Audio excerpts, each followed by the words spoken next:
podemos calcular la derivada de z con respecto a t, escribiendo la parcial de x, ¿verdad? Porque z depende de x y de y, parcial de x con respecto, perdón, la parcial de z con respecto a x por dx en dt, más la parcial de z con respecto a y por dy en dt, ¿verdad? Este es el primer caso de la regla de la cadena. Caso de la regla de la cadena. Tenemos una función que depende de 2 y x y y dependen de la misma variable. Si yo tuviera una función que dependiera de más variables y cada una de ellas depende de una sola, pues lo mismo tendríamos, ¿no? Un primer caso de la regla cadena, si nosotros tenemos que f depende de x1, de x2 hasta xn, y x1 es una función que depende de t, y o x2 es una función que depende de t, y así te vas hasta la xn como función de t, ¿verdad? Entonces, podemos hablar de la derivada de f con respecto a t, dada como la derivada parcial de f con respecto a x1 por dx1 en dt, más la parcial de f con respecto a x2 por derivada de x2 con respecto a t, y así más la parcial de f con respecto de xn por la derivada de xn con respecto a t. Y de esa manera me quedaría expresada la derivada de f con respecto de t para una función que depende de varias variables y al mismo tiempo, desde i igual con 1 hasta n, de la derivada parcial de f con respecto de xi, ¿verdad? Por la derivada de xi con respecto a t. Eso sería la regla de la cadena para un primer caso. Para un primer caso.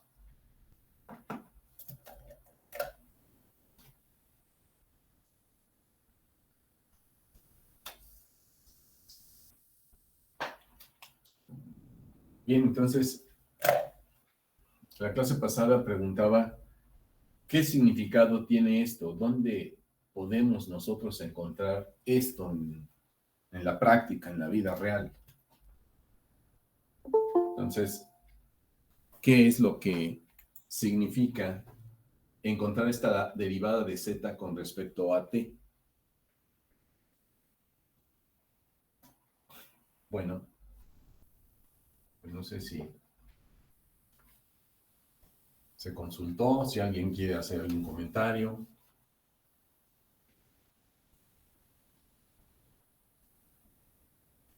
Ya estoy calificando los exámenes. Ya subí a la plataforma algunos resultados, ¿eh?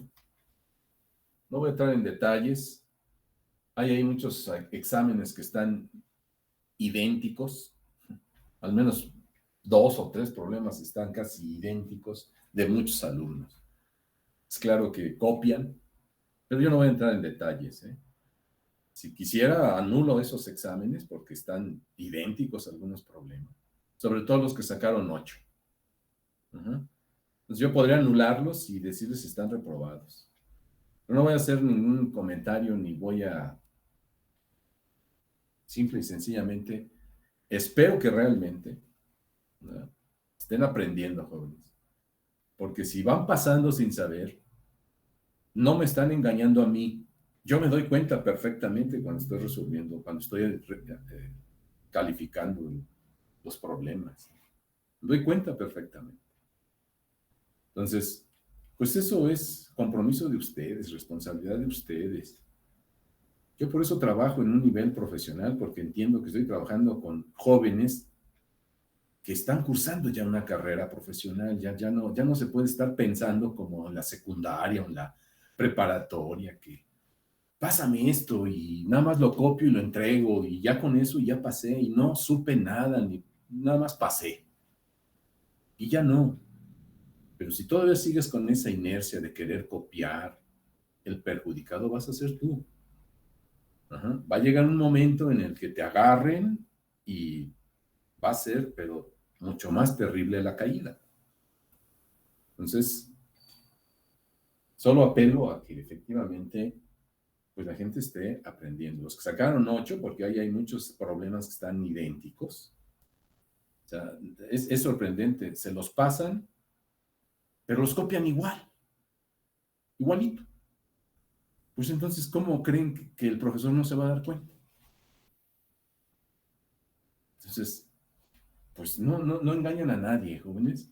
A los profesores no nos engañan, nos damos cuenta perfectamente. Los que se engañan son ustedes. ¿No? Si fallan en prepararse, se están preparando para fallar. Entonces yo apelo a que pues realmente la gente esté entendiendo y está aprendiendo, ¿no? Es cierto que el examen que puse fue muy básico, fue sencillo, y pues espero que sí, pues, se esté aprendiendo, pues. Bueno, entonces señalaba, ¿qué es lo que significa la derivada de z con respecto a t? La derivada de z con respecto a t. ¿Qué es lo que significa? Si nosotros pensamos, por ejemplo, en una función que dependa de x y de y. Bueno, señalábamos que si esta función depende de x y de y x depende de t, y depende de t, entonces la pregunta es, ¿cuál es el significado de eso? ¿Cuál es el significado de eso? Ah, ok, bueno. ¿Qué tal si pensamos que esta z es la temperatura del sartén que utilizo para hacer mi comida, para freír? Supongo que todo el mundo, pues, ha cocinado algo en algún sartén, unos blanquillos, algo así. Y esta es la temperatura en cada punto del sartén, ¿no? Algo así. ¿Cómo va? Ajá. En cada punto del sartén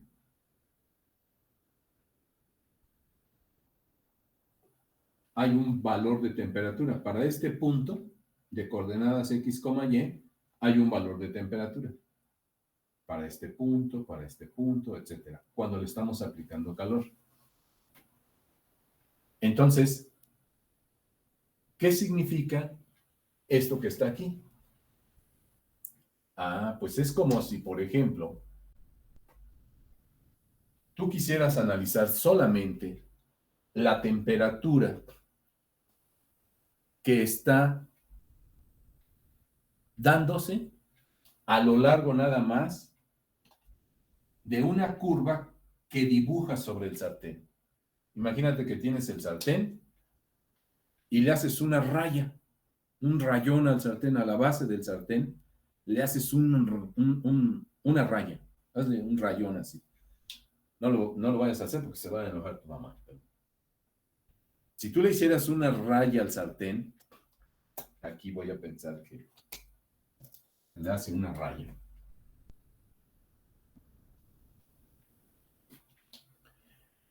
Esa curva que queda dibujada en el sartén, pues está justamente dibujada por esta función.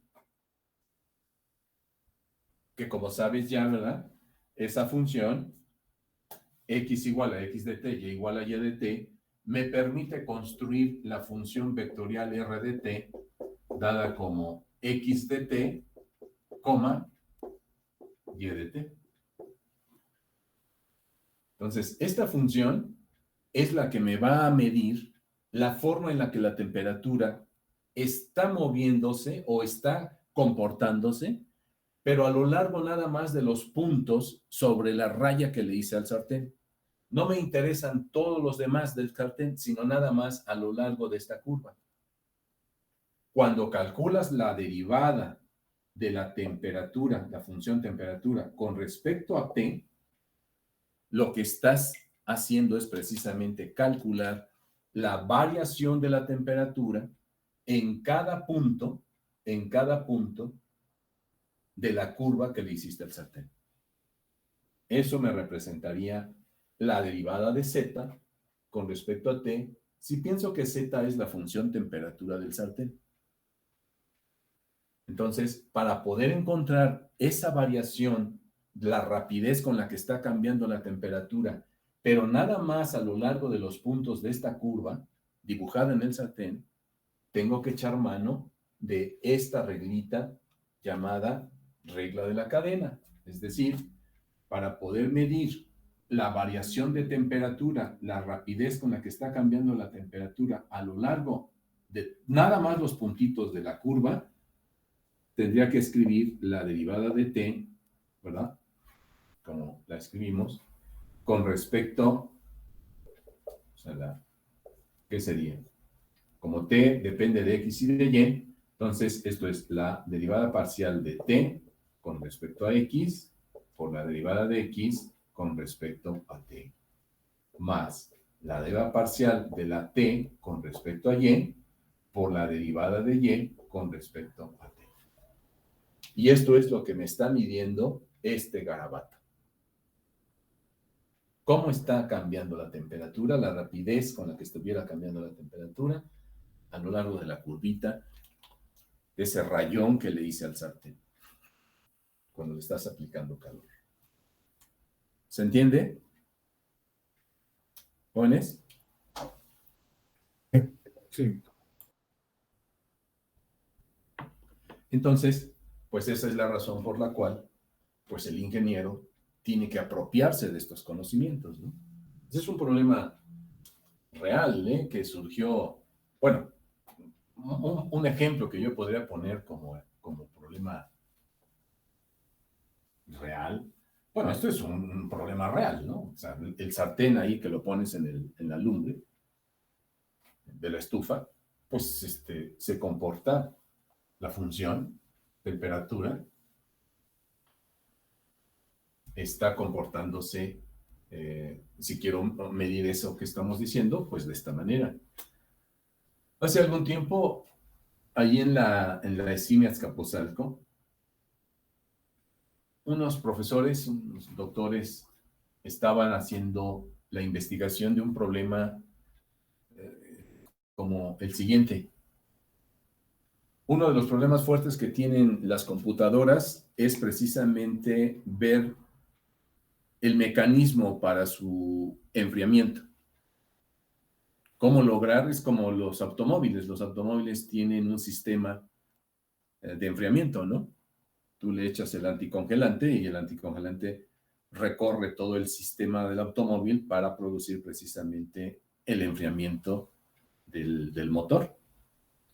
Bueno, las computadoras también tienen un proceso similar, donde se necesita meterle como una especie de anticongelante, para que produzca que la temperatura de la computadora pues no sea tan elevada. Y entonces se tenía un problema en donde al mecanismo de la computadora se le pensaba meter una placa metálica, porque creo que eso es lo que se hace, en donde esa placa, obviamente de dimensiones muy pequeñitas, se le haga fluir a través de esta placa un fluido que provoque el enfriamiento de la computadora. Pero entonces, para lograr eso, se tenía que precisamente hacer una especie de raya sobre este material, una raya, ¿verdad? por el cual se le inyectara el fluido. Obviamente no es un fluido como el de los automóviles, ¿no? El refrigerante que le ponemos, que le podemos poner hasta agua. No, aquí es un fluido especial que se tiene que meter para que esas partículas de fluido especial vayan a través de la curva, de esta curvita dibujada sobre esta superficie, y se provocara ese efecto de enfriamiento. Entonces, justamente aquí es otro problema en donde esto se pone de manifiesto. Y donde el ingeniero, cuando está haciendo desarrollo y está investigando, pues se ve precisado a tener que saber sus cursos de matemáticas. Porque precisamente esta curva que se dibuja sobre ese material, pues estaría representado por una función x de t y y una función y de t, ¿verdad? Una función x de t y y igual a una función y de t.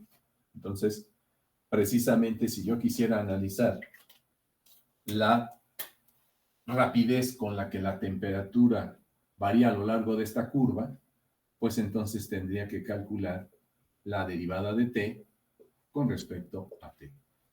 Y tendría que utilizar precisamente mi regla de la cadena. De hecho, eso es lo que en aquel momento, pues, estos investigadores comienzan a analizar. No sé si se entiende. Es un ejemplito más, donde se pone de manifiesto pues, la importancia que puede tener la regla de la cadena en este primer caso. En este primer caso. Entonces, veamos un ejemplo así rápido, operativo, ¿no? Entonces, ejemplo.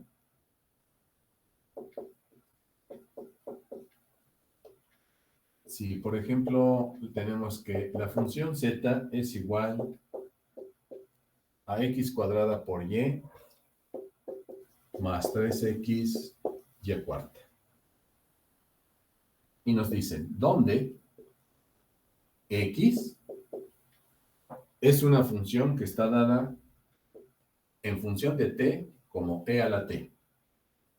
Y y en función de t está dada como seno de t. ¿Verdad? Si x es igual a esta función y al mismo tiempo la x depende de t y la y depende de t, pues determine la derivada de z con respecto a t. Determine la derivada de z con respecto a t. Bueno, entonces, pues, obviamente, aquí, pues inmediatamente podemos observar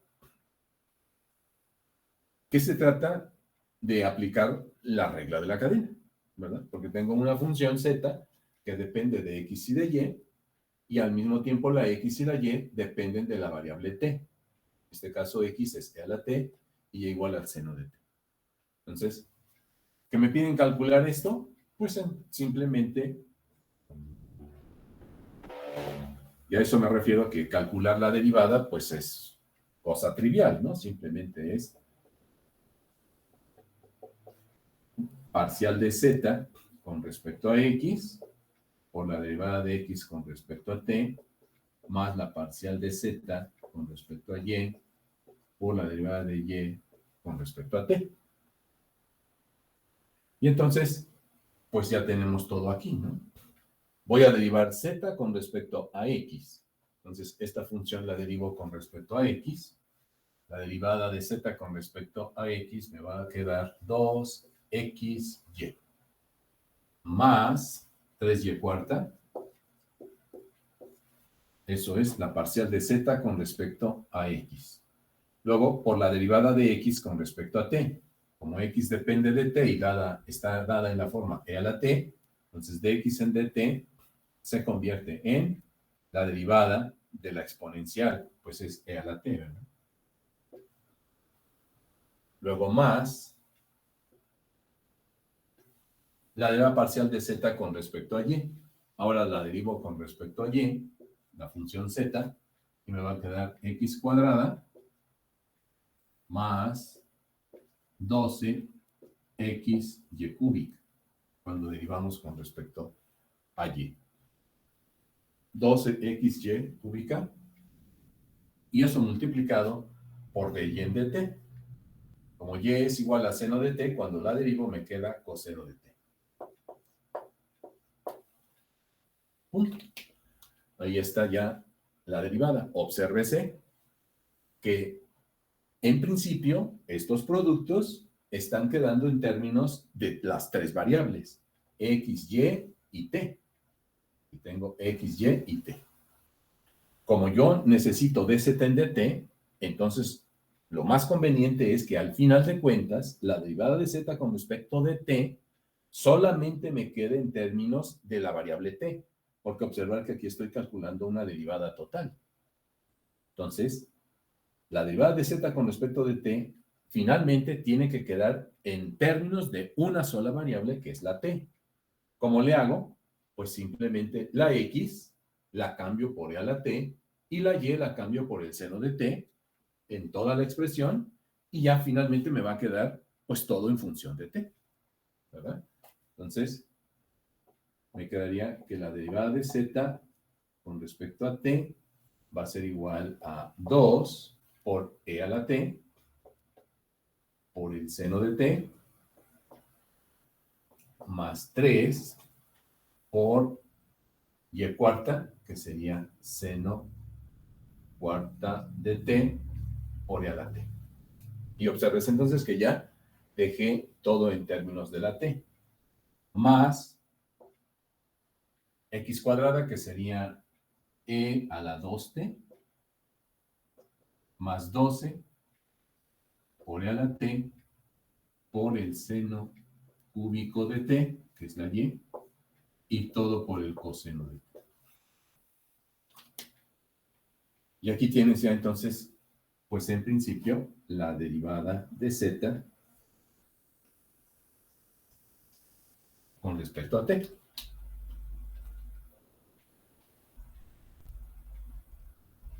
¿Estamos de acuerdo? Sí. Bien, entonces,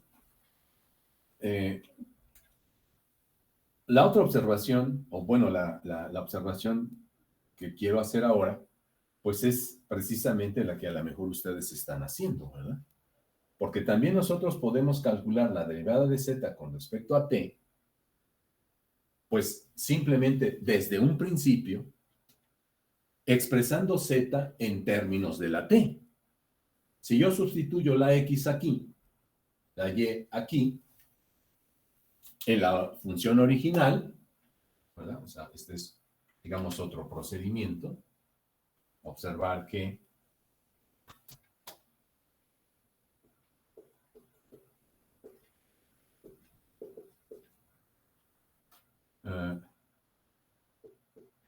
si z lo expresamos en términos de t, me quedaría x es e a la t.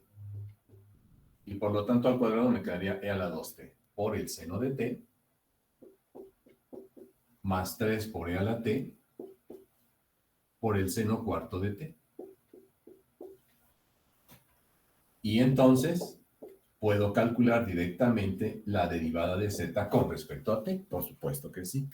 Eso también lo podemos hacer. ¿A qué me refiero con esta observación? A que si tú estás pensando en que entonces, ¿para qué me aprendo esto? ¿Sí? Si finalmente yo la x y la y la meto en la función z y todo lo dejo en función de t, y ya simplemente puedo calcular la derivada de z con respecto de t de una función que depende de una sola variable. Pues derivar como en mi curso de cálculo 1, ¿no? En este caso, voy a derivar esto y me quedaría pasa y actúa, ¿verdad? Y a la 2t por la derivada del seno, que es el coseno, más actúa y pasa, 12 a la 2t por seno de t, más, aquí pasa y actúa, aquí me va a quedar 4 por el seno cúbico de t, por la derivada del seno, que es el coseno de t. Pasa y actúa. Más, actúa y pasa. Y sería 3 a la t por el seno cuarto de t. Si tú desarrollas esto que está aquí, vas a obtener justamente esto que está aquí. Entonces, esa es una primera observación. Muchas veces cuando nos dan la derivada, en donde la dejamos expresada en términos de la x, y y t, es conveniente dejarla así cuando me dicen que calcule la derivada en, por ejemplo, de que me dijeran calcule la derivada cuando t es igual a 0. Calcule la derivada de z con respecto de t cuando t es igual a 0. Entonces, ¿qué pasaría cuando t es igual a 0? Si t es igual a 0, entonces ¿cuánto vale x? 1 y y valdría 0. Es conveniente, repito, una segunda observación. Esto es observar primero. Y esta es una primera observación. ¿Qué pasa esto, verdad? Y segundo, observar que si piden la derivada de z con respecto a t en t igual a 0, por ejemplo, pues me conviene dejarlo así como lo tengo aquí, en esta parte. Mira.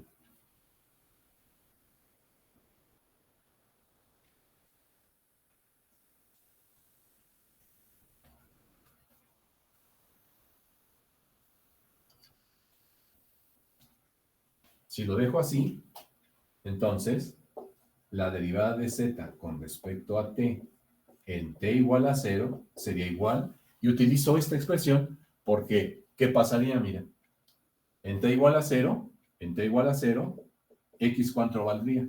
1 y y vale 0.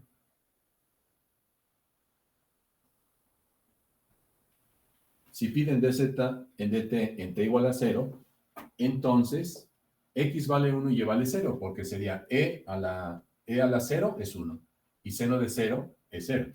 Entonces, x vale 1 y y vale 0. Por lo tanto, ¿cómo me quedaría esta derivada? ¿Esto a qué sería igual? La derivada de z con respecto a t en t igual a 0 va a ser igual. Y aquí lo sustituyes. X va a ser 1 y y es 0. Entonces, esto vale 0. Más 3 por y que vale 0. Entonces, todo esto vale 0. Por e a la 0 que es 1. Entonces, aquí me va a dar 0. Más. Y ahora aquí, cuando t vale 0, aquí me quedaría x igual a 1. 1 al cuadrado es 1. Más 12 por x que vale 1 y y que vale 0. Entonces, me queda 0. Por el coseno de 0 que es 1. Entonces, todo me va a quedar 1. Cuando evaluamos en t igual a 0, utilizando esta expresión, pues puedo aprovechar esa situación. No sé si se entiende. Entonces, la derivada de z con respecto de t, pues me da 1 en t igual a 0.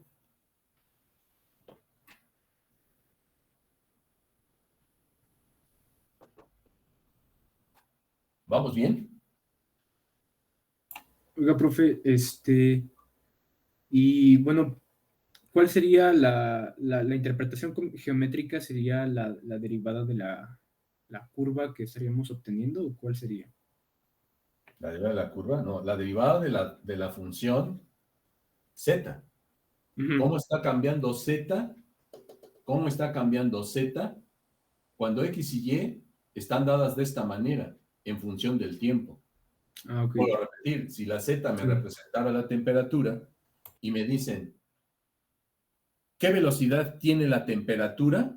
¿Qué velocidad tiene la temperatura a lo largo de la curva que está dibujada sobre la función en el instante t igual a 0? ¿Qué velocidad tiene? 1. ¿1 qué? Pues una unidad de velocidad. Porque aquí estoy midiendo Aquí sería T, temperatura, entonces me quedaría la rapidez con la que está cambiando la temperatura. O sea, tantos grados centígrados por segundo, diría yo. 1 grado por segundo en T igual a 0. Evalúalo, ¿no? Entonces, en T igual a 5. Entonces, en T igual a 5, encuentro X, encuentro Y, lo sustituyo y encuentro la derivada de Z con respecto de T en T igual a 5. Eso es lo que estaríamos midiendo. Ok.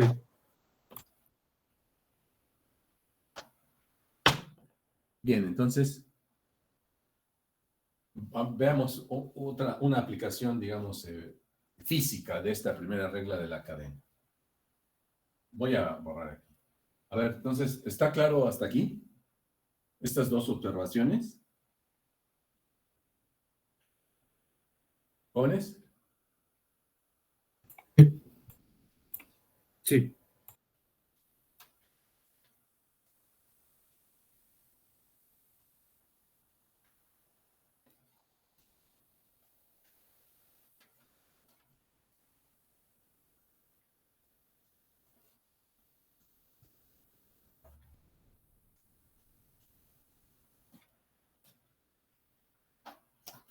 Vamos a pensar que tenemos el siguiente problema. Vamos a pensar que tenemos el siguiente problema. El radio de un cilindro, problema.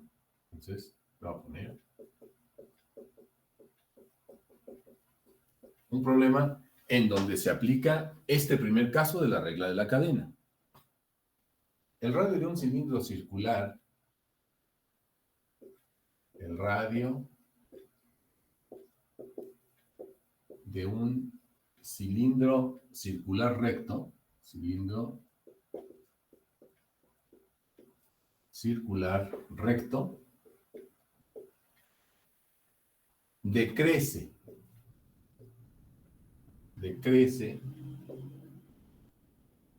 en una razón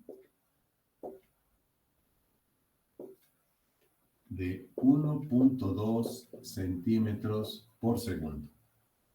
El radio de un cilindro circular recto decrece en una razón de 1.2 centímetros por segundo. En tanto que su altura,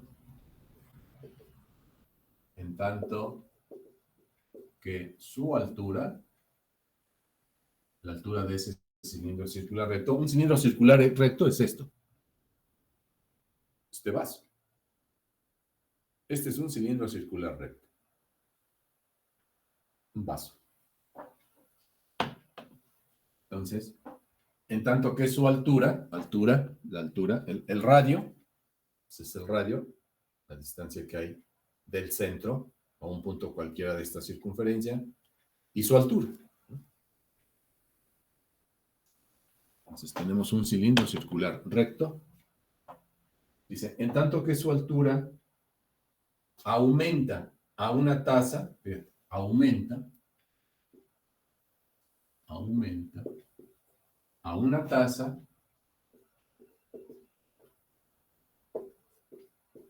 de 3 centímetros por segundo. Pregunta, ¿a qué tasa cambia el volumen del cilindro? ¿A qué tasa cambia el volumen del cilindro? El volumen del cilindro. Si el radio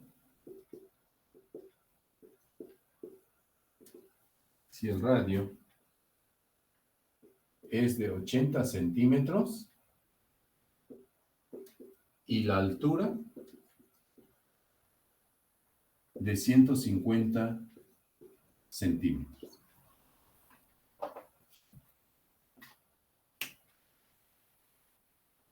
Es un problema de razón de cambio. De esos problemas de tu curso de cálculo de razón de cambio. Pero aquí la función depende no de una sola variable, sino de dos. Porque ahora, ¿qué es lo que tienes aquí? Tienes un cilindro circular recto que repito es como un vaso,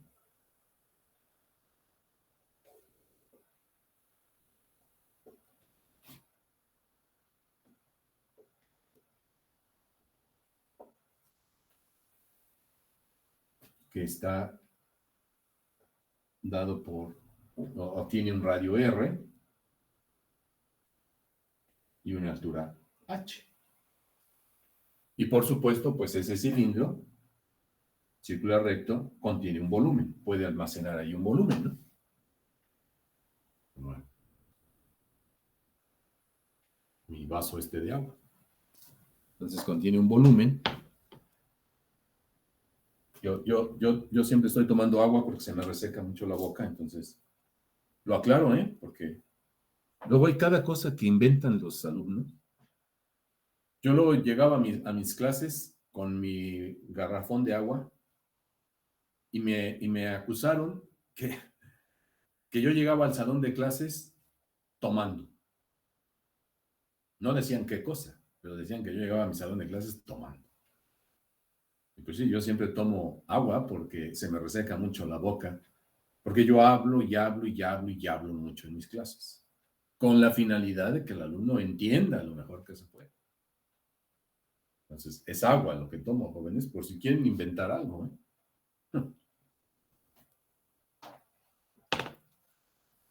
Bien, entonces, cuando nosotros analizamos este problema, obsérvese, si se quiere leer, es el radio de un cilindro circular recto, el radio, decrece en una razón. O sea, aquí estamos analizando qué está sucediendo si las variables R y H, que representan el radio y la altura del cilindro, están variando en el tiempo. Porque si eso sucede, entonces hay una variación en el tiempo del volumen. Dice, en tanto que su altura aumenta a una tasa de 3 centímetros por segundo, dice, ¿a qué tasa cambia el volumen? ¿Qué significa eso de a qué tasa cambia? A la derivada. La derivada con respecto a t es la tasa de cambio del volumen. Entonces lo que me están pidiendo es la derivada de b con respecto a t. Eso es lo que me está preguntando el problema. La derivada de b con respecto a t. Dice, si el radio es de 80 centímetros y la altura es de 150 centímetros. Entonces, en un cierto instante, quiero que me des, en el instante en el que el radio vale 80 y la altura 150, ¿quiénes deben de t? Eso es lo que me están preguntando. Ah, ok. Pues entonces, ¿qué es lo que debo de analizar? Me piden la derivada de b con respecto de t, siendo b el volumen. Pero el volumen, ¿verdad? El volumen de un cilindro circular recto, pues resulta ser una función, si está variando R y H, pues resulta ser una función que depende de R y de H. O sea, el volumen es una función que depende de dos variables. En este caso, entonces, está R, o el papel de la X, y la H, el papel de la Y. Y B, el papel de la Z. B es una función que depende de R y H. B es la variable dependiente, porque depende de R y de H, y entonces R y H son las variables independientes. ¿Verdad? Nada más estamos como extendiendo lo que has aprendido en tu curso de cálculo. Tu curso de cálculo, Y es igual a F de X. Y es la variable dependiente y X la variable independiente. Ahora, B es la variable dependiente y R y H o X y Y las variables independientes, porque ahora depende de dos variables. Entonces, esto es lo que nos preguntan. ¿Qué tenemos? Que B depende de dos variables, pero me piden la derivada de B con respecto a T. Entonces, de acuerdo a la regla de la cadena, la derivada de B con respecto a T, ¿verdad? Aquí yo diría, esto es lo que piden. Como ves, una función que depende de dos variables, entonces, de acuerdo con la regla de la cadena,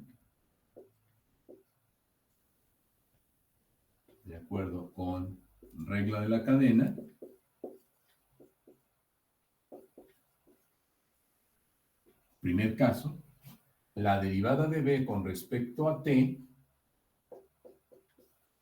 tendrá que escribirse como ¿quién? Como la derivada parcial de b con respecto a r, porque b depende de r, y luego multiplicado por la derivada de r con respecto a t, más la derivada parcial de b con respecto a h, porque ahora b depende de h, y esto multiplicado por, así como cruzado, ¿no? Por la derivada de h con respecto a t.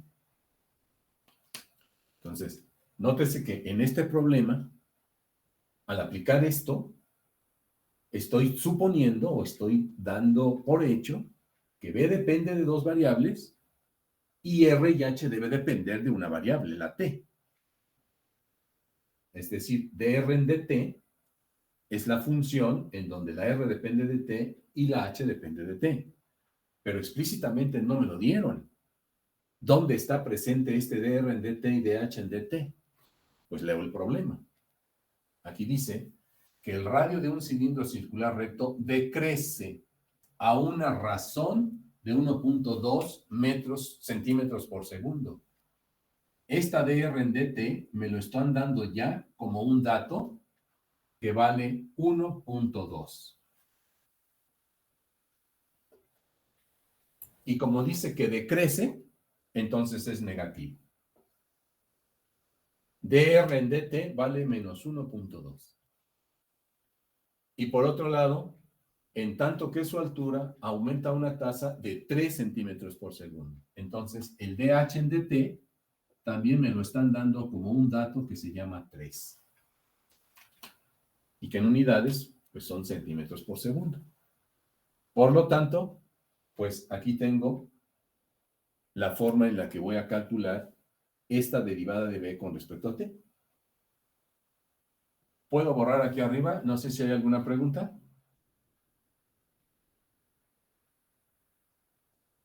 No. No. No.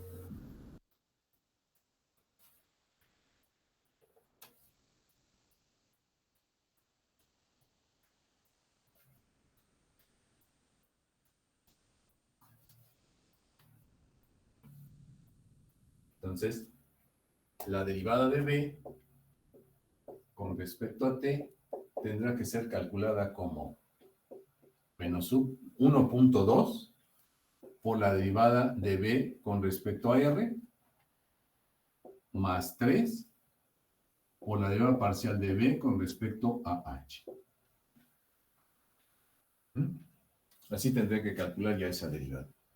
Entonces, me falta calcular la derivada de b con respecto a r, ¿verdad? B va a ser una función que depende de r y de h. ¿Cómo se calcula el volumen de un cilindro circular recto? El volumen de un cilindro circular recto. O sea, ¿cuál es la formulita? Área de la base por altura, ¿no? Y el área de la base, pues está dada por el área de una circunferencia. Entonces es pi por r cuadrada. El volumen, que es función de r y h, está dada como pi por r cuadrada por h. Esta es la regla de correspondencia. ¿Verdad? Esta es la regla de correspondencia.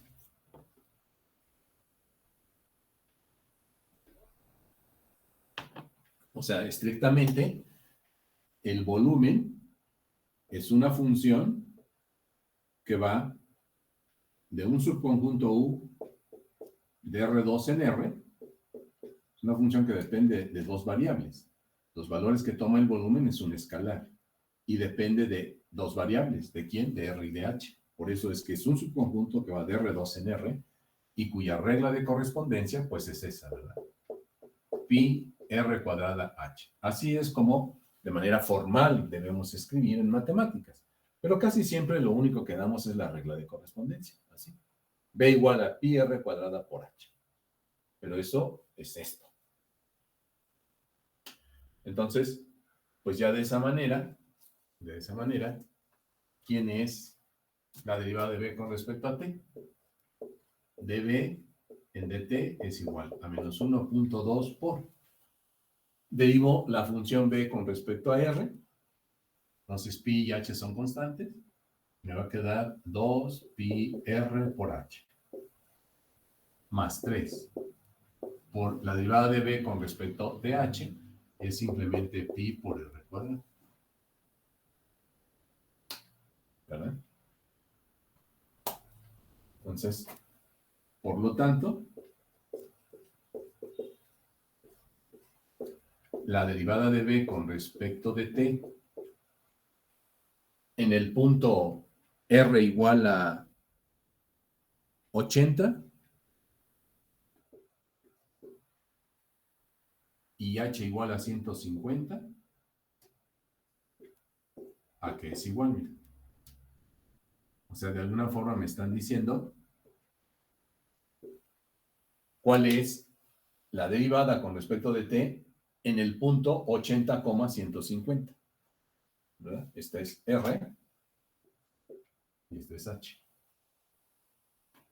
Entonces, pues va a ser igual a menos 1.2 por 2 por pi por r, que sería 80, por h, que es 150, más 3 por pi por 80 al cuadrado. Y esa sería la operación que tendríamos que hacer.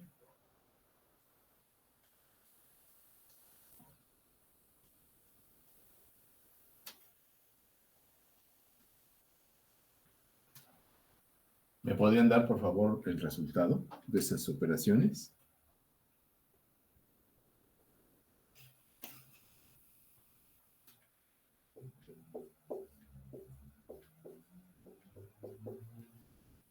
Dos por pi por 80 por 150.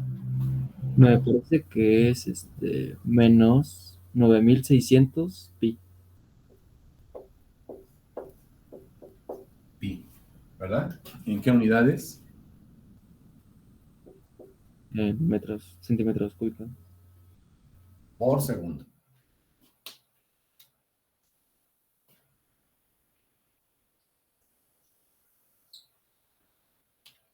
Y ese sería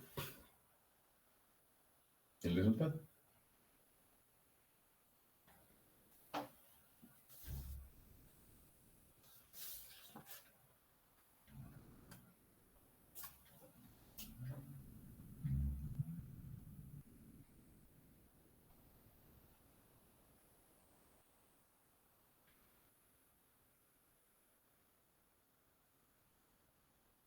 Nótese que aquí entonces, jóvenes, B es la variable dependiente, T la variable independiente, y R y H jugarían el papel de variables intermedias.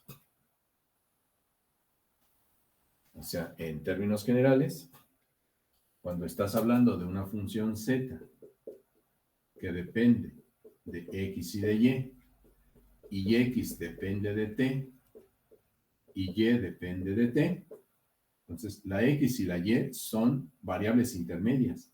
Z es la variable dependiente. T la variable independiente, porque tú vas a calcular esto. Entonces z va a depender de t. Entonces z es la variable dependiente, t la variable independiente, y la x y la y, que dependen de t, se dice que son variables intermedias. ¿Sí estamos de acuerdo?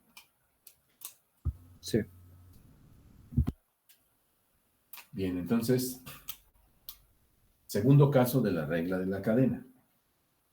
Segundo caso de la regla de la cadena. Lo voy a poner así.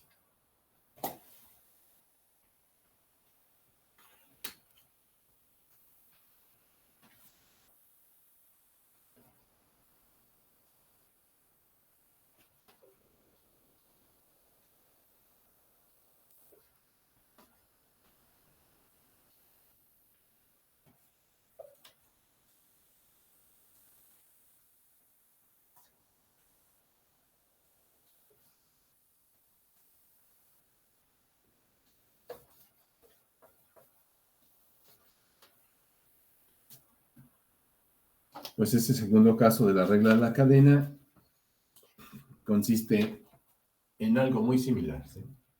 Ahora consideremos, lo voy a poner así, ahora consideremos la situación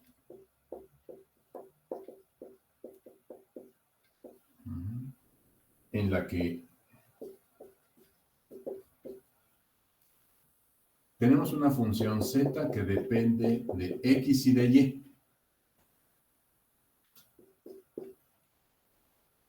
Pero x y y es una función de dos variables.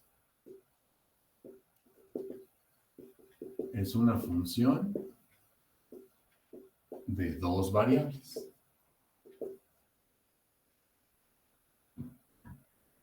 S y t, por ejemplo.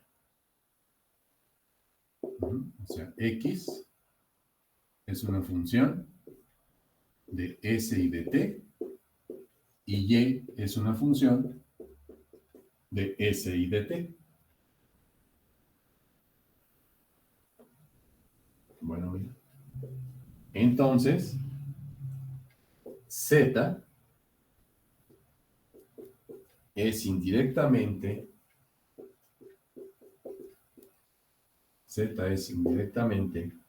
una función de S y de T.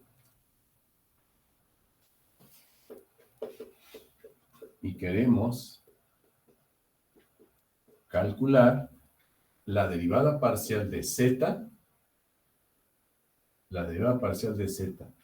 con respecto a S y la derivada parcial de Z con respecto de T.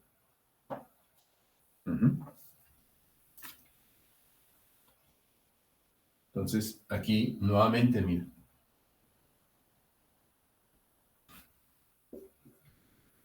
Entonces, este segundo caso de la regla de la cadena, nos permite escribir la derivada parcial de Z con respecto a S, dada como, mira, parcial Z con respecto a X, porque Z depende de X. Luego cruzado por parcial X con respecto de S, más parcial Z con respecto a Y, porque la Z depende también de Y, y luego cruzado, parcial Y con respecto de S. Parcial Z con respecto de S. Y por otro lado también podemos calcular la parcial de Z con respecto a T, que se escribiría como parcial Z con respecto a X, parcial X respecto a T, más parcial Z con respecto a Y, parcial Y respecto de T.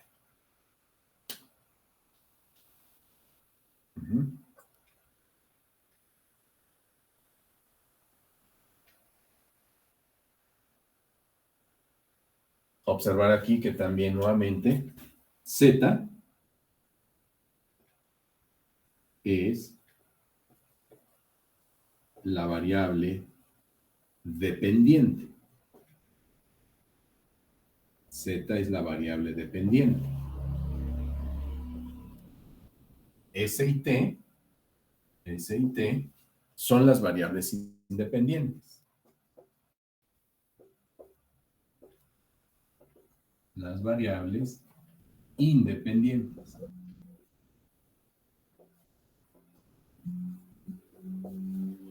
S y T son las variables independientes y X y Y son variables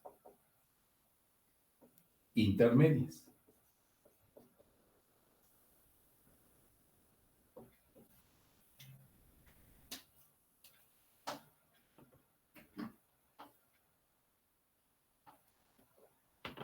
Parcial de Z con respecto de S es igual a, lo voy a subrayar con esto.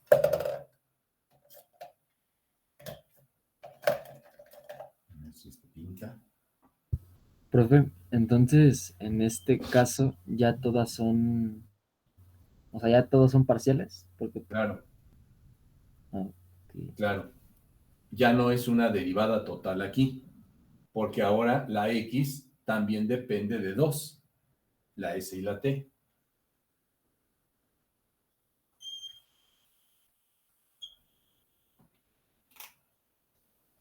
Ujú.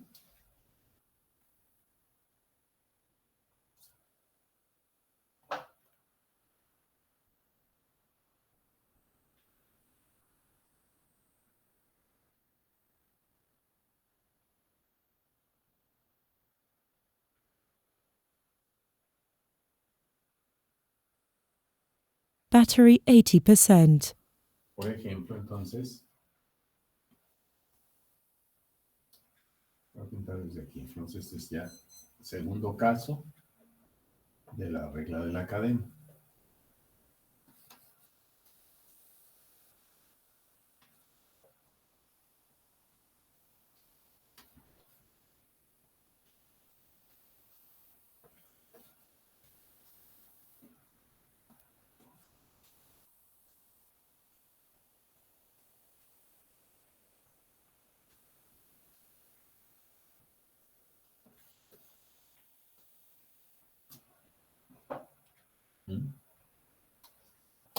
Entonces, un ejemplito.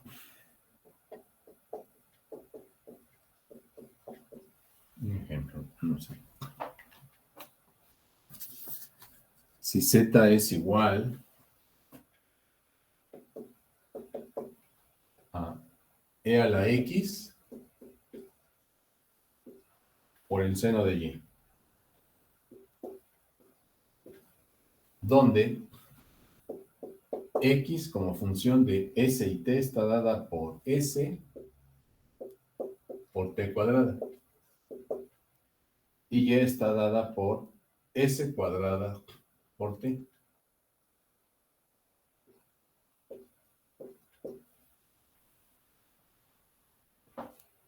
Calcule qué es lo que me van a pedir calcular. Z depende de X y de Y X depende de S y T. ¿Qué es lo que me van a pedir calcular en este caso? Parcial de Z con respecto a S y parcial de Z con respecto a T. ¿Verdad?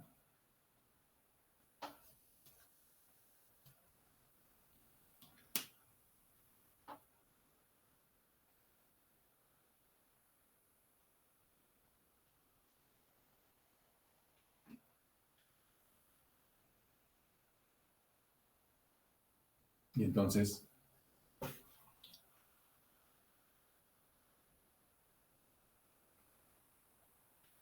también como en el caso, el primer caso de la regla de la cadena, pues tú podrías sustituir, ¿verdad? X es S por T cuadrada, lo meto aquí, me quedaría E a la S por T cuadrada por el seno de S cuadrada por T, que es Y. Y derivo ya esa función en términos de S y de T, la derivo con respecto de S y la derivo con respecto de T. Eso lo podemos hacer. Si aplicamos este caso de la regla de la cadena, que es lo que se pretende para que se aprenda, porque eso es lo que necesitamos, pues la derivada parcial de Z con respecto a S, lo escribo otra vez, a ver si ya te lo aprendiste, es la parcial de Z con respecto a X, porque Z depende de X. Y luego cruzado, parcial X con respecto a S, más la parcial de Z con respecto a Y, porque la Z depende de Y, y luego cruzado, parcial de Y con respecto a S. ¿No? Parcial S, los voy recorriendo.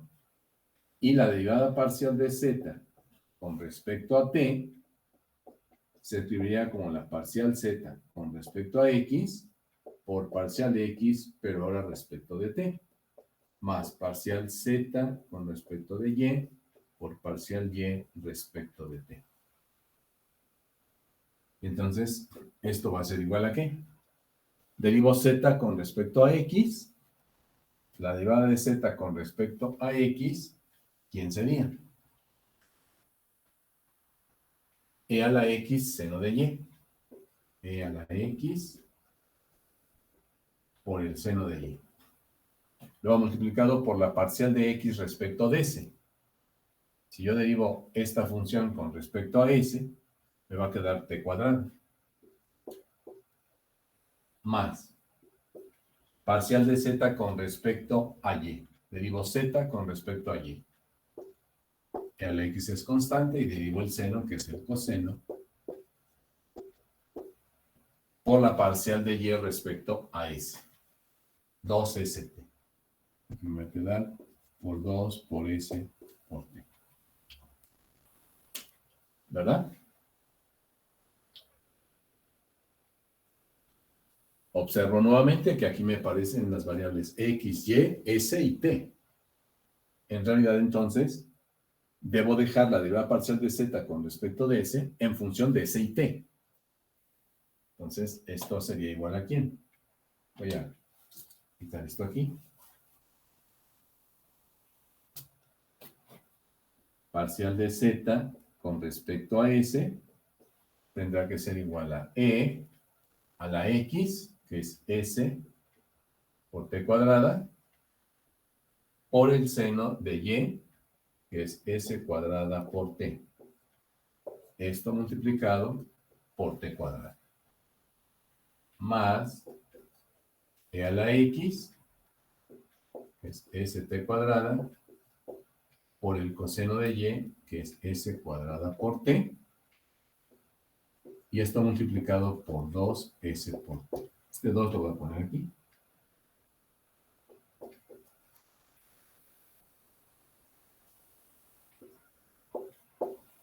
Y ahí tienes entonces ya finalmente esa derivada parcial con respecto a S.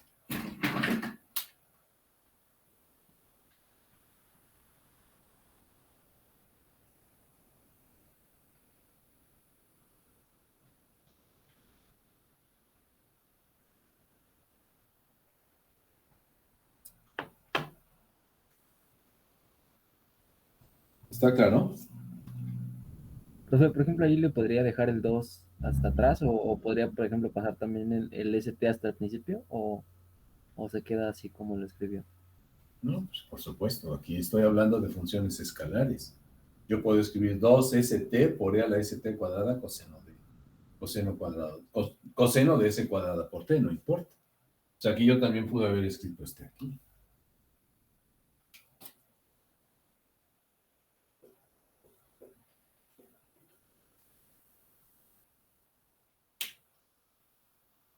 Y este t cuadrada, pues también lo pude haber puesto aquí, eso no importa.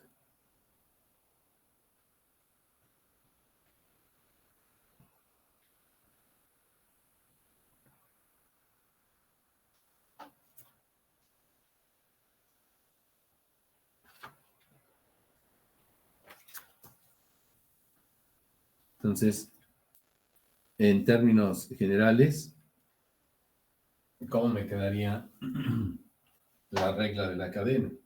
Si yo, por ejemplo, ¿puedo borrar? Ah, bueno, me falta el otro, ¿no? Esto es parcial z con respecto de s. Ahora, para la parcial de z con respecto a t, es parcial z respecto de x por parcial x respecto de t, más parcial z respecto de y por la parcial y respecto de t. Entonces, parcial z respecto de x es esto mismo, pero lo que va a cambiar ahora es la parcial de x con respecto a t. Si yo derivo x con respecto a t, me queda 2s por t.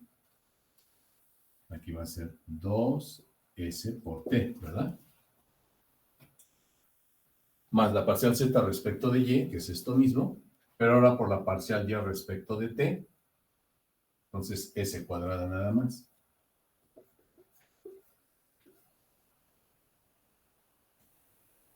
Me quedaría así. Y ya finalmente sustituimos la parcial de z con respecto a t. Va a ser igual a e a la st cuadrada por el seno de s cuadrada por t por 2st. ¿Sí?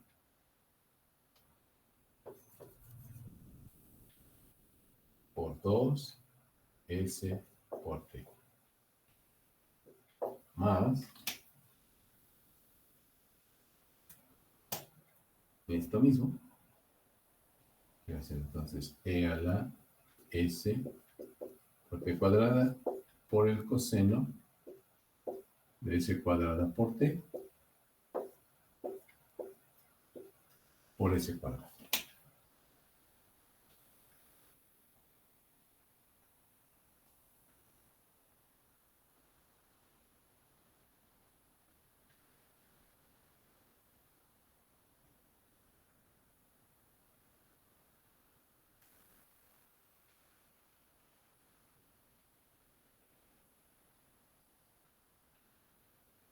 ¿Estamos de acuerdo, jóvenes?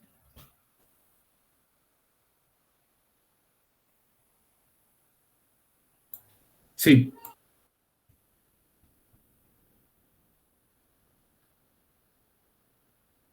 ¿Qué representaría ahora esto? Estas derivadas parciales. Pensemos ahora en el sartén. Igual. Tenemos el sartén.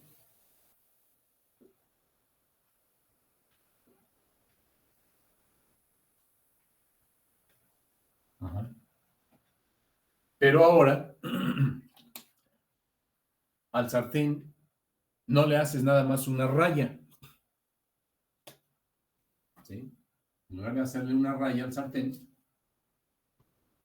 ahora agarra todo un pedacito de la superficie del sartén. En lugar de hacerle una raya, ahora agarras toda una superficie, un subconjunto de la base del sartén. Nada más los puntitos que están aquí. Es decir, ahora voy a considerar una superficie que estaría dada por todos los puntitos que están aquí adentro del sartén. Entonces, no hago nada más una raya al sartén. Ahora le dibujo toda una curva adentro del sartén. Toda una curva. Y considero todos los puntos que están adentro de esa curva, incluyendo los puntos de la curva. Yo quiero analizar cómo cambia la parcial z con respecto de t y la parcial z con respecto de s. Lo que estaría yo midiendo es cómo está cambiando la temperatura, si es que estoy hablando de la temperatura en el sartén, cómo está cambiando, pero nada más en todos los puntitos que quedaron encerrados en esa curvita. Esto es lo que me estaría representando estas derivadas parciales que estoy calculando aquí. Estos garabatos así que se ven.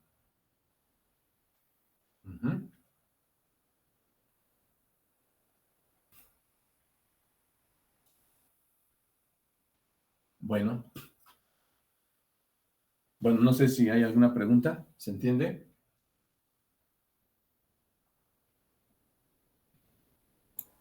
Perdón, profe, es que tengo un poco malo mi internet. No sé si podría repetir sobre lo de el significado más o menos geométrico que dio con el sartén. Sí. En lugar de agarrar y rayarle una raya al sartén, le dibujo toda una circunferencia al sartén. O cualquier curva. Una elipse, una circunferencia. Una curva ahí cerrada en el sartén. Lo rayo así. Y entonces todos los puntitos del sartén que están metidos adentro de esa curva que rayé sobre la superficie del sartén, supongamos que sean los puntos para los cuales solamente sobre ellos me interesa ver cómo se está comportando la temperatura. En el primer caso de la regla de la cadena, me está interesando los puntos, cómo varía la temperatura a lo largo de la curva dibujada en el sartén, la raya que le hice, o la curva dibujada. Pero si ahora en lugar de tomar nada más una curva, tomo todo un conjunto de puntos que están sobre el sartén encerrados, yo estaría midiendo con esto que está aquí,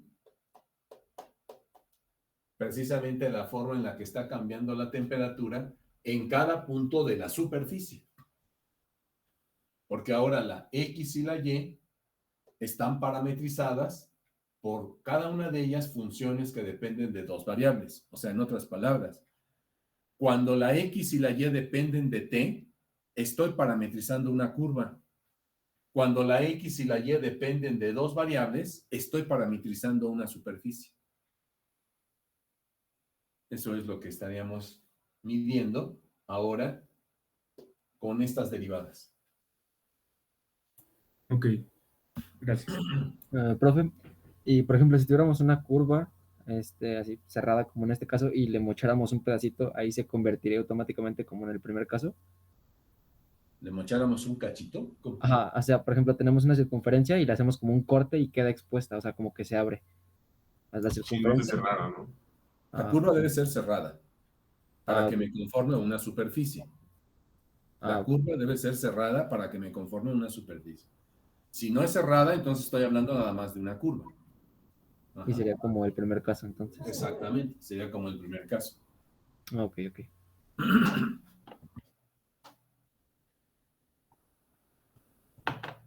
A ver, exprese la regla de la cadena si ahora tenemos esta situación.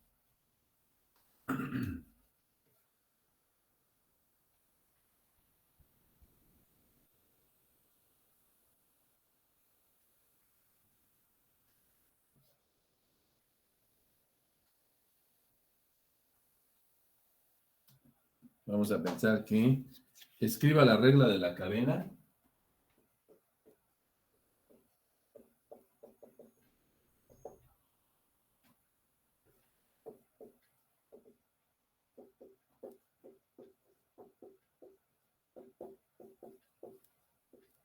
De la cadena para el caso en el que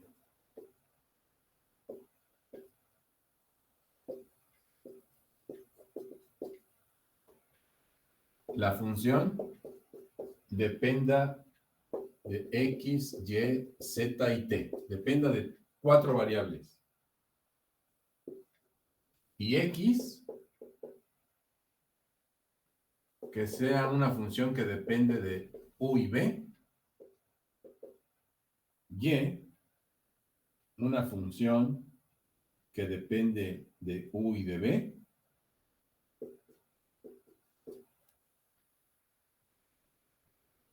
Z,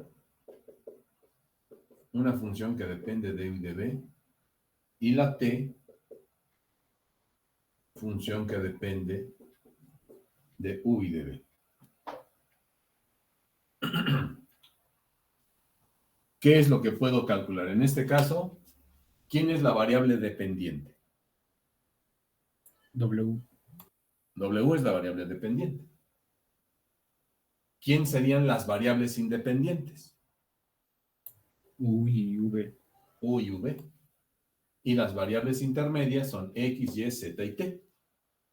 Por lo tanto, yo puedo calcular, si aplicamos aquí la regla de la cadena, ¿qué cosa? La derivada parcial de omega con respecto a U y la derivada parcial de omega con respecto a V. ¿Cómo quedaría expresada la... bueno, esto es que la regla de la cadena para el caso en el que se tiene esta función y tenemos a X, Y, Z de esta manera. Entonces, la solución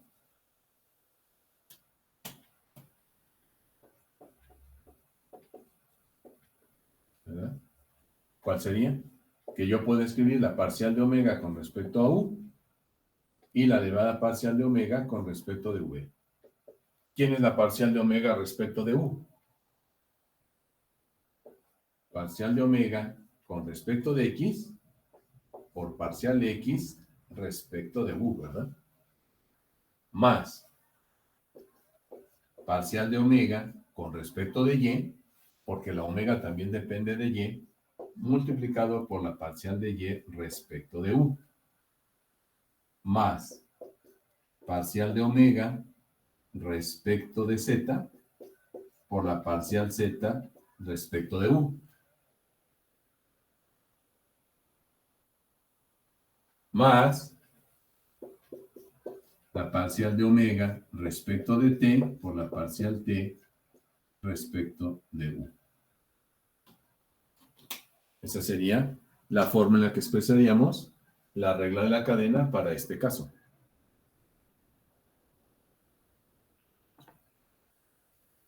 La parcial de omega respecto de b, idénticamente, salvo que en lugar de tener aquí parcial u, es parcial de v. Entonces sería parcial de omega respecto de x, parcial de x respecto de v, más parcial de omega respecto de y, parcial y respecto de v, más parcial de omega respecto de z, parcial z respecto de v, y finalmente parcial de omega respecto de t por la parcial t respecto de v. Y de esa manera te quedan expresadas esas derivadas parciales.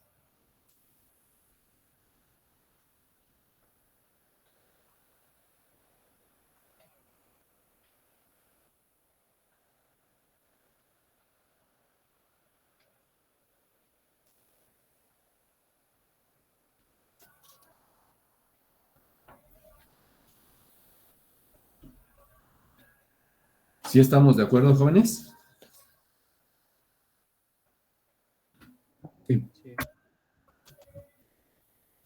Ok.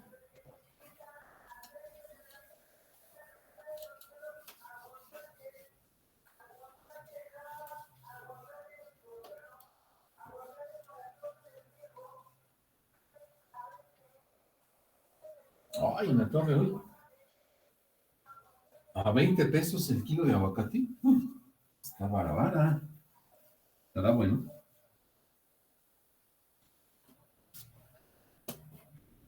Andan vendiendo aquí. Barabara, barabara. A ver, otro problema.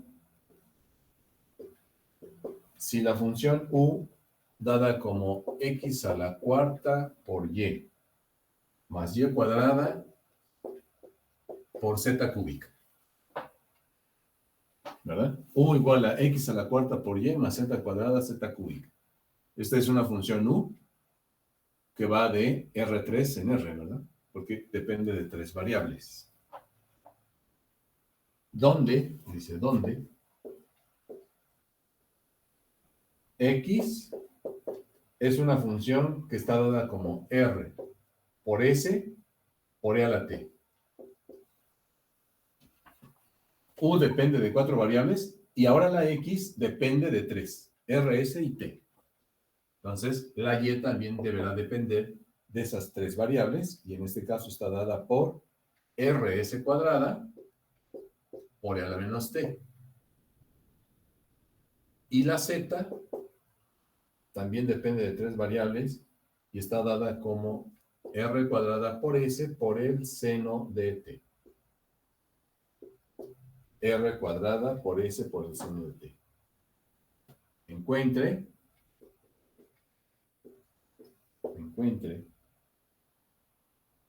la parcial de U con respecto a S, ¿verdad? Yo puedo calcular la parcial de U con respecto de S, con respecto de R y con respecto de T. Nos piden en este problema nada más calcular la parcial de U con respecto de S cuando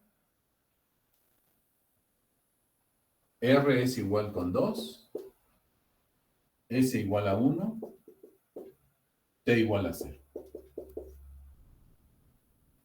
R igual con 2, S igual a 1, T igual a 0. ¿De acuerdo? Bien, jóvenes, pues la solución es que la parcial de U con respecto de S, evaluada en el punto R igual a 2, S igual a 1, T igual a 0, vale 192. Termínalo, por favor. ¿Sí estamos de acuerdo? Sí. Muy bien. Pues entonces, por el día de hoy, basta porque ya tengo hambre, no he comido.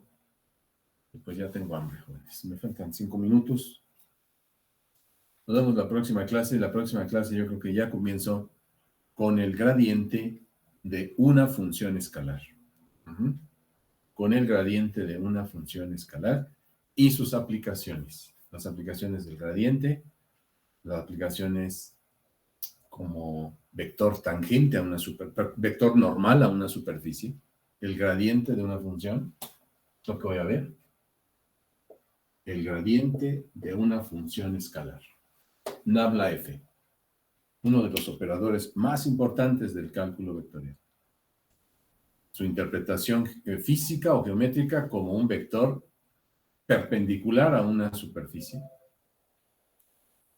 También vamos a ver la aplicación que tiene el gradiente en el cálculo de una derivada direccional y la aplicación que tiene el gradiente cuando queremos calcular el gradiente de funciones que dependen solamente de una variable R, una función f que depende de x, y, z, por ejemplo.